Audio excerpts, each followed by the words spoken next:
Kristus ir augšām cēlies. Mīļie draugi, sveicināti manā kanālā. Mani sauc priesteris Jēkabs Rodions Doļa, un atsaucoties uz vecās derības Jēkabu, šo kanālu nosaucu par Jēkaba kāpnēm. Mūs šodien aizvien vieno svētais Antonijs. Paldies tiem, kas atsaucās aicinājumam vēl pirms 8 nedēļām pievienoties šīm 13 otrdienu lūkšanām, kā arī sveicinu visus, kas varbūt tikai tagad pievienojas un uzzina par šo lūkšanas ceļu. Mēs visi kopā gatavojamies svinēt 13. jūnija Svētā Antonija svētkus. Šai lūkšanas ceļā mēs izmantojam viņa abadīšanas vietas Padujā sanktuārija tēvu sagatavotus materiālus. Mēs šai lūkšanas un pārdomu ceļā iepazīstam kādus cerības lieciniekus, jo, kā ziniet, šis ir jubilejas gads Katoļu baznīca, svētais cerības gads. Mīļie draugi, pirms mēs uzsāksim šīs mūsu lūkšanas, gribu jums pateikties, ka esam kopā.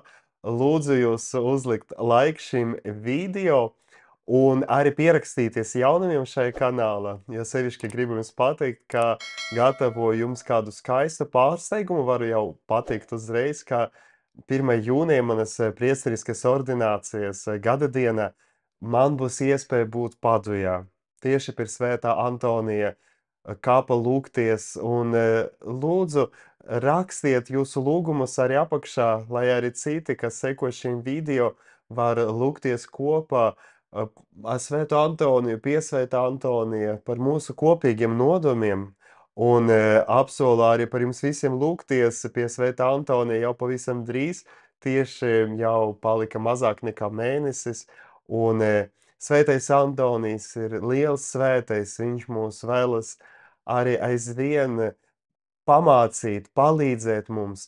Viņš aizvien vēlas mūs vest pie mūsu Kunga Jēzus Kristus. Tāpēc tagad uzsāksim ar krusta zīmi mūsu lūkšanu. Mēs arī vērsīsim pie Svētā Antonija 13 lūgumus, un tad arī iepazīsim kādu cerības liecinieku. Šoreiz tas ir viens Itālijas priesteris, kas dibināja skolas pēckara Itālija, Don Lorenzo Milāni. Un tagad izdarīsim krusta zīmi. Dieva, Tēva un Dēla un Svētā gara vārdā. Āmen. Dargie brāļi un māsas, uzticēsim mūsu lūgumus Jēzum, lai viņš ar Svētā Antonija aizbildniecību izlietu par mums savu žēlastību. Kungs, kas Svēto Antoniju esi padarījis par evaņģēlija apustuli, dāvā mums ar viņa aizbildniecību stipru un pazemīgu ticību, un dari, lai mūsu dzīve saskan ar ticību, ko apliecinām. Gods lai ir Tēvam un Dēlam un Svētajam garam, kā tas no iesākuma ir bijis, tā tagad un vienmēr, un mūžīgi mūžos. Āmen.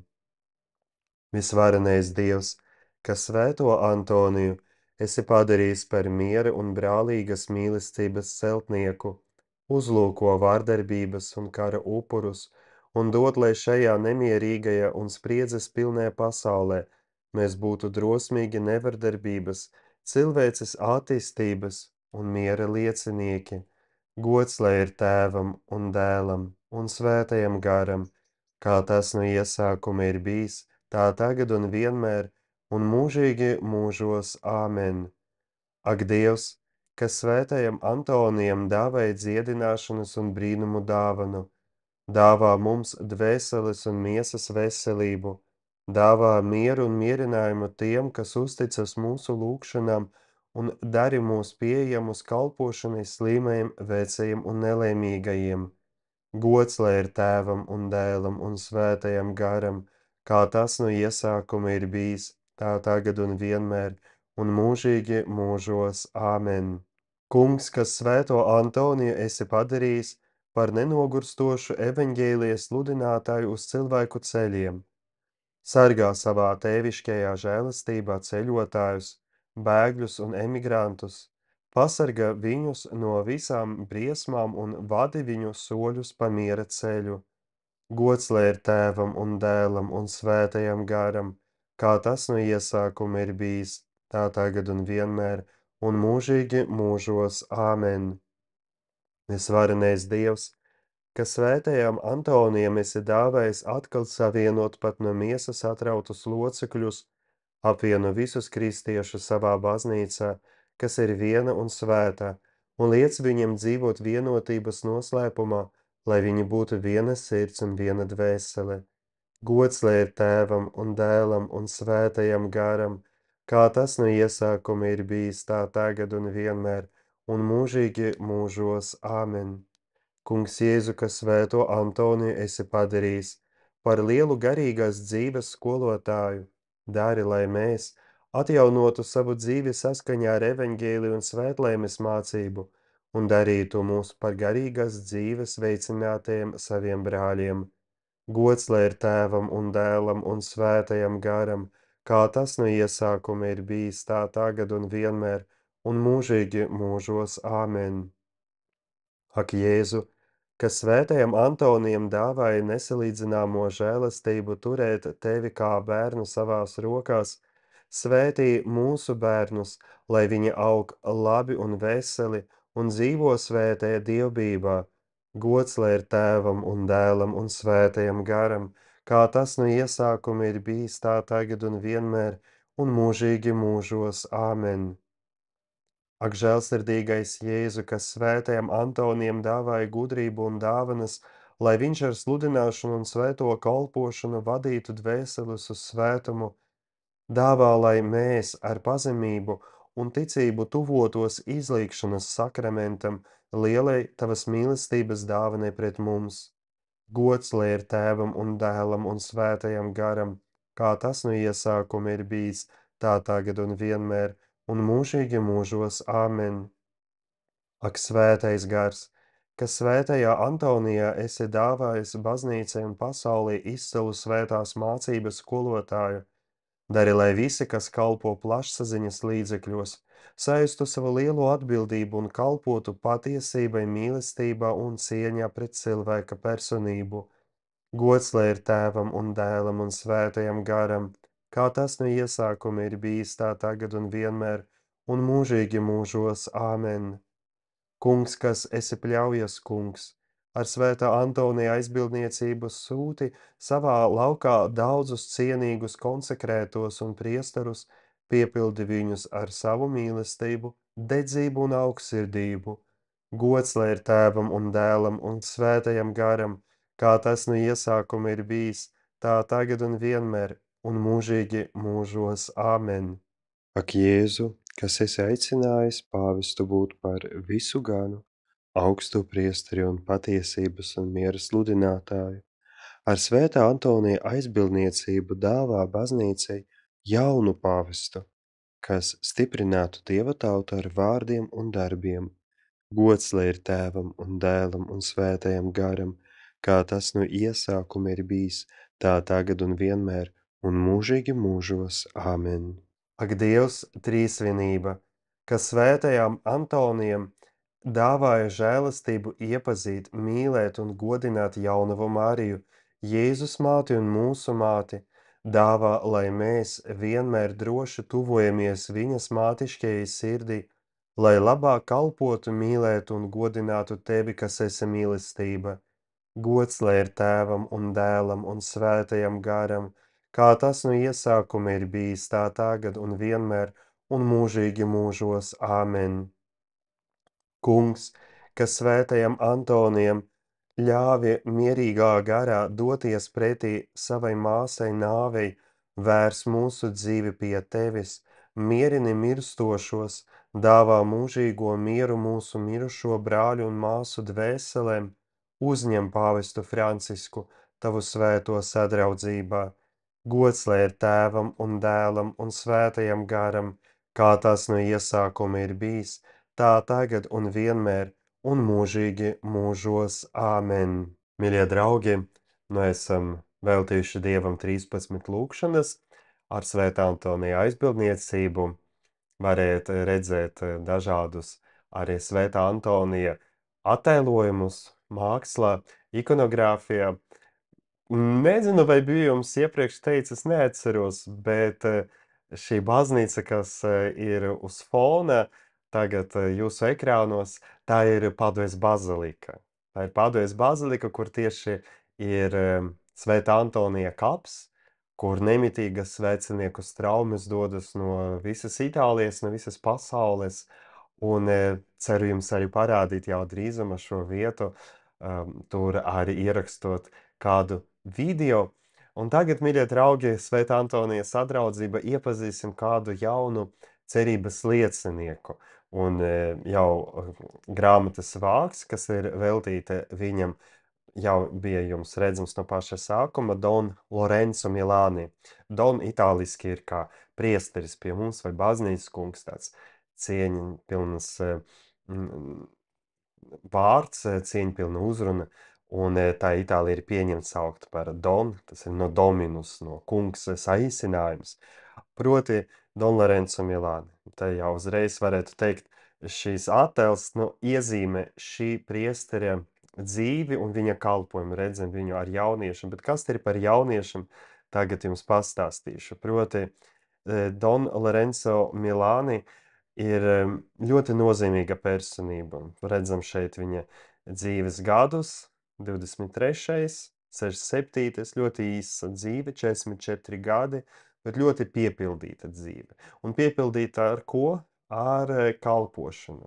Bet ir jāsaka, ka Don Lorenzo Milani nav varbūt kā vairums Itālijas garīdznieku, ka jau visi itāļi mums liekas ir katoļi, bet viņš nāk no ebreju ģimenes. Viņa māte bija ebrejiete, Bohēmijas ebrejiete, kas darba meklējumus bija pārcēlusies dzīvot uz Ziemeļitāliju, uz Trieste, un viņa arī piederē aristokratiskai ģimenei, jā, un pat bija mācījusies pie Freuda, tātad bija ļoti izglītota sieviete, un viņš arī, Lorenzo, bija jau dzimis kā itālis, piedzimstot Itālijā, un jau skolojies Itālijā, bet bija neticīgs, jā, viņš nebija ne kristietis, ne vispār dievticīgs, bija ateists, un devās mācīties mākslas vēsturi un zīmēšanu uz Florenci. Un domāju, tie, kas zina, kas ir Florence, jūs varat iztēloties, kādas bija studiju iespējas Florencē, kur, jā, ir kas ir viena no pasaules mākslas galvaspilsētām. Ja. Un tieši Florence viņš pie sava mākslas skolotāja, viņa darbnīca sāk iepazīt tuvāk kristīgo ticību. Ja. Un kara sākumā viņš piedzīvo ticības dāvanas saņemšanu, ka viņš saprot, ka Dievs ir patiess, Dievs ir īsts, ka Kristus ir patiess. Un viņš pat rakstīja, ka viņš sajūta tādu ļoti lielu vēlēšanos līdzināties Kristum un atdot sevi tā, kā Kristus sevi atdeva. Un viņš pieņem kristību, viņš sajūt arī aicinājumu būt par katoļu priesteri. Viņš saroja attiecības, viņiem bija jau tobrīd domas par laulību, bija meitene, kuru viņš mīlēja un gribēja precēt, bet viņš viņai, kad teica tā, ja es tev ja tu man atteiksi laulību, tad, ja es tevi bildināšu un tu man atteiksi, tā būs zīme, ka man jau kļūst par priesteri. Un tā arī notika, un viņš iestāja semināru, to pabeidza un saka kalpot, bet esot jauns priesteris, viņš nebija tā kā citi. Esot no aristokrātiskas ģimenes ar ļoti augstu kultūru, viņš izjuta dažādas nepareizas lietas un par tām runāja ļoti atklāti. Ja? Un par to viņa atklātību viņš izpelnījis to, ka viņš nebija visai labi traktēts savā diecēzē. Un kaut gan viņš bija ļoti izglītots, ja, tomēr viņu kā jauno priesteri nosūtīja kalpot ļoti drīz pēc viņa ordinācijas uz ļoti, ļoti attālu mazu ciematiņu. Ja, un tajā ciematiņā viņš nokļūstot ieraudzīja pilnīgi citu vidi, nekā viņš to ir redzējis Florence, ja, tajā skaistajā, cēlajā, Dižē Florence, viņš ieraudzīja ārkārtīgi lielu nabadzību un analfabetismu. Proti viņš atklāja, kā zemnieku bērni neskolojas. Jā, viņam tikai vecāki ļauj iemācīties lasīt, labi, jā, lasīt iemācā, un tad jāiet strādāt. Jā. Un reti kurš arī apgūst kādu profesiju, jo, lūk, trūkst pamat izglītības. Un viņš dibina pie draudzes skolu. Viņš dibina skolu, kur sāk mācīt. Bet kā sāk mācīt, tas ir ļoti interesants stāsts, kā viņš sāka mācīt. Jo mums jau liekas, ka tagad ir skolu sistēma, un mēs dzīvojām tādā vidē, kur bija skolas pēckara gados, izglītība bija vispārēja, un domāju, tikai daži atceras, ka, piemēram, Ulmana laikos arī tā skola bija īsāka, jā, un vajadzēja iet ganos bērniem. Lūk, Itālija turpināja dzīvot šādu ritmu arī pēckara gados. Don Lorenzo uzskatīja, ka izglītības sistēma, kāda ir Itālijā, ir ļoti netaisnīga. Viņš aptvēra, ka tā dot iespēju tikai tiem, kam ir nauda mācīties, bet tie, kas ir nabadzīgi, tie ir atstumti un ir nolemti palikt neizglītoti, nekulturāli, un tiem arī nebūs nekādu iespēju. Un viņš sāka veidot skoliņu pie baznīcas, pie draudzes, pie tā sauktiem oratoriem, kā tas ir Itālijā, proti tādi dienas centri pie draudzēm. Un viņa izglītības modeļa pamatā bija kopīga lasīšana, valodas prasmju attīstība. Viņš mācīja tiem bērniem ne tikai itāļu valodu, jā, daudzi runāja dialekta un vajadzēja iemācīt to literāro valodu, standarta valodu, bet arī mācīja svešvalodas. Un ko viņi darīja? Viņi lasīja avīzes ļoti daudz, jā. Viņi lasīja avīzes un analizēja avīžu rakstus. Tobrīd arī bija apstiprināta Itālijas, pēckara Itālijas jauna konstitūcija, un viņi to konstitūciju analizē, tas ir viens tikai piemērs, jā, ar avīžu rakstiem analizē, viņš viņiem mācīja kritisko domāšanu, un tādējādi vēlējies dalīties tajā, kas viņam ir, jā. Un viņš teica, I care, viņam tā kā patika tās valodas, mācīt jauniešiem, un viņš arī tā teica, I care, man rūp, jā. Tātad man rūp to, ka ir tie, kam ir mazākas iespējas šai dzīve, un es viņam došu no savas kultūras bagātības, ja. Un interesanti, ka es, kad lasīju par viņa dzīvi, man kaut kā sāka šķist, ka viņš gandrīz vai tā kā iemiesoja to, ko tagad Latvija mēģina ieviest, tā kompetenci izglītība, ja, jo viņš gāja arī pie izglītības iestādēm, lai aizstāvētu šos bērnus, šos jauniešus, apliecinot to, ka viņu kompetences ir ļoti plašas, ja, ka viņš teica, ka viņi zina visas sēnes mežā, ja, viņi zina visas dabas norises, bet viņi varbūt trūkst kompetenču tur labi rakstīt domrakstus vai kaut kādus sacerējumus, ja, viņi varbūt nav tik daudz lasījuši. Un tātad viņš viņus aizstāvēja, un viņš redzēja viņu zinātkāri. Un viņš tā teica, kaut gan viņš dalījās ar viņiem zināšanās, viņš tomēr pats mācījās no viņiem. Jā, viņš pats mācījās no viņiem, lūk, dzīves gudrību un to, ka var kopīgiem spēkiem tiešām veidot labāku nākotni. Un viņa skola bija viens par tādiem piemēriem, kas ir tā iekļaujoša izglītība, ja? Jo tieši viņa dzīves laikā 60. gados, mēs zinām, 64. vai 5. sākas pirmais Kongo karš. Un uz Itāliju nokļuva daži Kongo bērni, jā, un te var arī redzēt fotogrāfiju ļoti aizkustinoša, kur Don Lorenzo ir ar tumsnēju afrikāņu bērnu, jā, uz rokam, ka viņš viņus iekļāva savā skolā, jā. Tas tagad liekas tie, kas atbrauc uz Itāliju, redz, ka te daudz no Āfrikas cēlušos cilvēku migrācija aizvien turpinās, jo lielāka spēka. bet tobrīd tas bija, nu, ārkārtīgi liels jaunums, jā. Un šie bērni, kuriem nebūtu iespējams iekļauties parastajās skolās, viņš viņiem deva iespēju skoloties pie viņa skolā.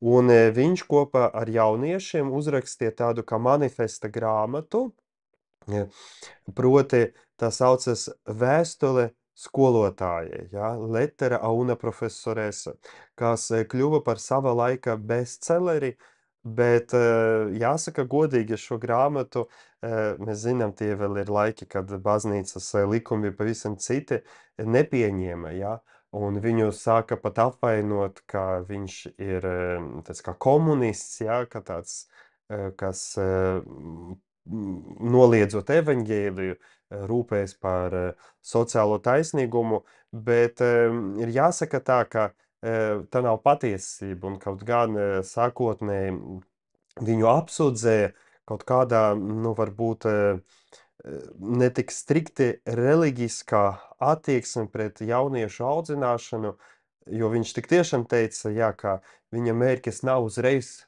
savus šos jauniešus vest uz baznīcu, jā. Viņš teica, viņa mērķis veidot viņus par cilvēkiem, un tā veidot viņus par cilvēkiem, rādīt viņiem šo ceļu pie Dieva, kas ir cilvēka attīstības arī neatņemamais posms, jā, ka tas, kas attīstas, ka cilvēks atklāja arī Dievu, un tā viss iekļaujas tāda viena skaistā kopīga bilde. Tā viņš teica, un tā es sapratu, pētot viņa dzīvē šais dienās.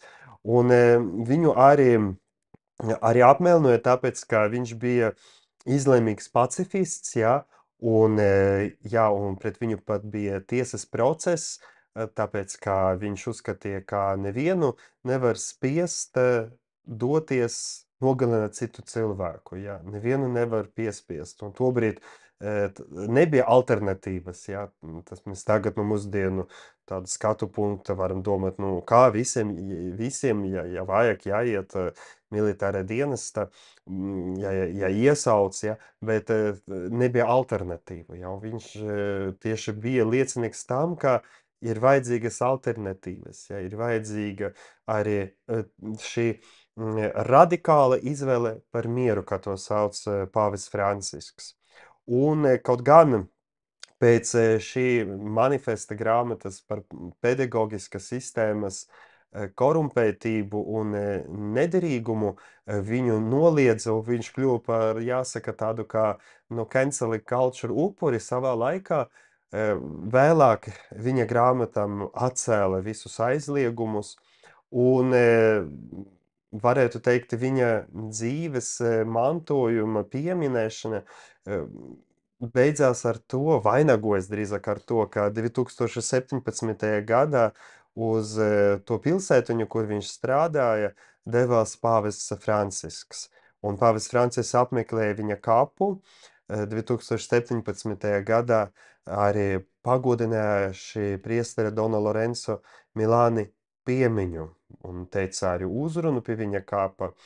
Un tikko klausījos to uzrunu, un ļoti interesanti, ka pāvests teica, mēs redzam kapu, kur nav pieminekļa, kur ir tikai, nu, zemē, lūk, uz zemes uzlikta plāksne, un tur zemē guldīts arī šķirs, kā zārks, un tas arī izsaka šī priestera pazemību un pazemīgu kalpošanu šai visatālākajā kalnu reģiona, Toskānā. Un es, kad to tā izlasīju, es padomāju pie sevis, nu, vai tas nav tā kā arī pāvests Francisks vēlējis, jo nu pat bija pāvesta Franciska bēres, kas sekojat arī citiem video manā kanālā, redzēt, ka biju pie viņa kapa Marija Maģore bazilika, un pāvests Francisks arī tāpat raksta, guldiet mani zemē, bet tas spāniski nozīmē nevis tā kā pie mums, jā, izrok zeme bedri, Itālijā tas gandrīz vai Roma, jo vairāk nav iespējams, bet zeme tas nozīmē, lai ir zem zemes līmeņa, lai ir zem grīdas līmeņa, lai nav piemineklis kaut kāds, jā, lai nav kaut kāds postaments, jā, bet lai ir, lūk, kaut kas ir līdzens, kas ir zems, pazemīgs, jā, un ar vienu tikai vienkāršu plāksni. Lūk, tādas sakritības saskatīju. Tātad pāvests Francis apmeklēja Dona Lorenza Milāni kapu 17. gadā, un viņa vārdu ne tikai tā kā rehabilitēja, ja, bet arī pagodināja. Un te ir beigās varam arī dzirdēt vēl vienu citātu no Dona Lorenza. Visu, ko es zinu, esmu parādījis jauniešiem, strādniekiem un zemniekiem, kurus esmu mācījis. Es viņiem iemācīju tikai izteikties, bet viņi man iemācīja dzīvot. Es tāds nebiju, un tāpēc nekad nevarēšu aizmirst to, ko esmu saņēmis no viņiem. Pēc tas grāmatas vēstulē skolotāji pēc 4 mēnešiem viņš smagi saslima un ļoti strauji viņa dzīve aprāvās. Tas ciematiņš Barbijana, kur viņš kalpoja arī tagad palicis pavisam maziņš, un mūsdienas vairs nav vajadzības pēc tādām revolucionāram metodēm, skolojot jauniešus.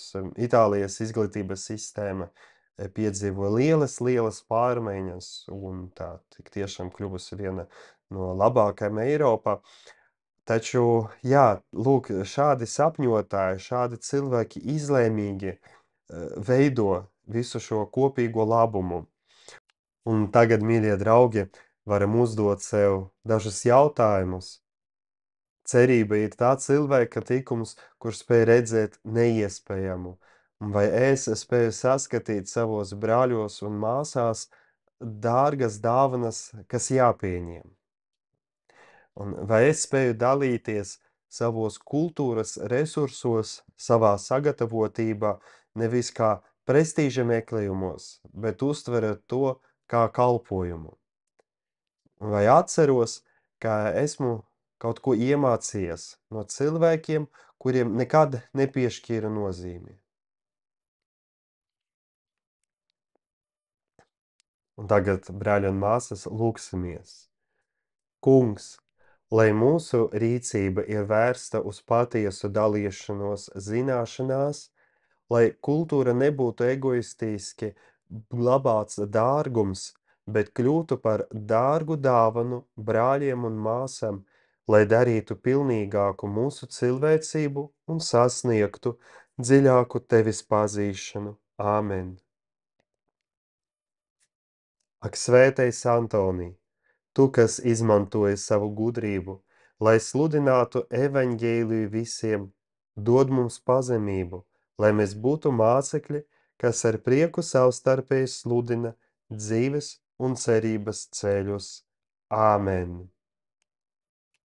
Dieva Tēva un Dēla un Svētā gara vārdā. Āmen! Mīļie draugi, paldies jums par šo skaisto kopīgo pusstundu. Paliekam Svētā Antonija sadraudzība, lūdzamies par pāvestu Francisku, par viņa dvēseli, lūdzamies par visiem kardināliem, par kardinālu kolēģiju, kas tagad lūdzot Svētā gara gaismu izvēles jaunu pāvestu. Un tiekamies nākamu otrdien, varbūt jau lūksimies jau par jaunu izvēlēto pāvestu, varbūt ne, to nezinām, bet tik tiešām paliekam šie cerības liecinieki un ticam, ka Dievs dāvas baznīca jaunu svēto pāvestu. Lai ir slavēts Jēzus Kristus! Mūžīgi mūžos Kristus ir augšām cēlies, patiesi ir augšām cēlies, aleluja, līdz nākamajai otrdienai.